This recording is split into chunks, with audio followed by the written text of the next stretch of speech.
to wow. Making powerful, emotionally compelling products is not always a straight line. Sometimes at Sony, we zigzag our way to great innovations, and simply other times, we fail. You probably don't recognize or remember any of these products, but don't despair. Neither does the rest of the world, so it's okay. But, you know, at Sony, failure is not really an end. It's a reason. It's a reason to keep trying. So we show you this.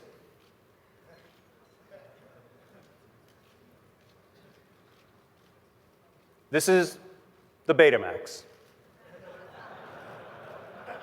Now, despite Betamax being first to market, and dare I say, offering superior technology than that other format, but I'll be the first to admit, VHS won the battle for commercial success.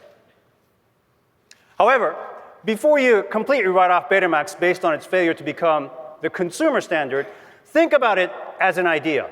Take a look. Here's the headline for Betamax featured in an advertisement back in 1975. Watch whatever, whenever. 1975. This idea still resonates and defines everything people desire and expect even today. We're talking about freedom. We're talking about flexibility. We're talking about control over your own time and choice. Watching whatever, whenever. That was almost 40 years ago. 40 years ago. Now, as an interesting aside, by the way, Betamax unfortunately didn't have that consumer success that we expected, but ultimately it found its way as Betacam, a broadcast format with the same form factor as the Betamax, and became, as you probably know, especially the people in this room, the de facto standard in broadcast and professional industry, so all was not lost, as an aside.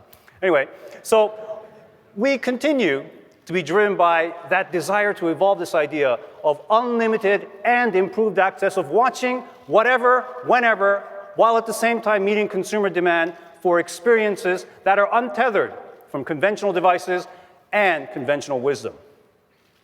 But in an enterprise that makes things, we must first and foremost make that connection with people. Our product's value is measured by them.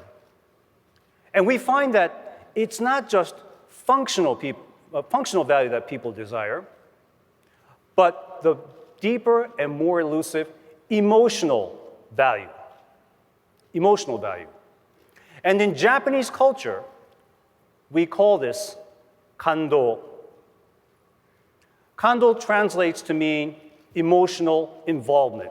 The power to stimulate an emotional response. The power to make people say, wow. All Sony products must be inspired by a spirit of Kando.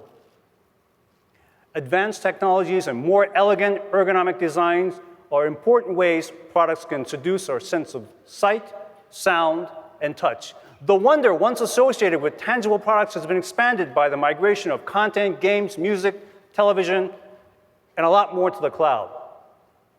However, even though the cloud promises a connected future, the cloud itself is not the wow. The wow happens when your senses are engaged. When you see the stunning visuals, when you hear the crisp sounds, when you feel the weight and balance of a perfectly designed device in your hands, when you are dazzled by a sublime form factor, when you are amazed at the ingenuity and cleverness of a technology that you never thought was possible. This is the heart of Sony. Those tantalizing objects that not only deliver the wow, but in and of themselves are also the wow. Now, our 60 years of product design experience grants us, Sony, the historical perspective, the expertise, and the collective power to deliver wow to everybody's senses. And I expect all Sony employees to put wow at the center of their efforts. Product planners, hardware engineers, game creators, assembly line managers, my God, even corporate lawyers and finance professionals are all a part of an interconnected network of wow providers at Sony. And recently, we've started to deliver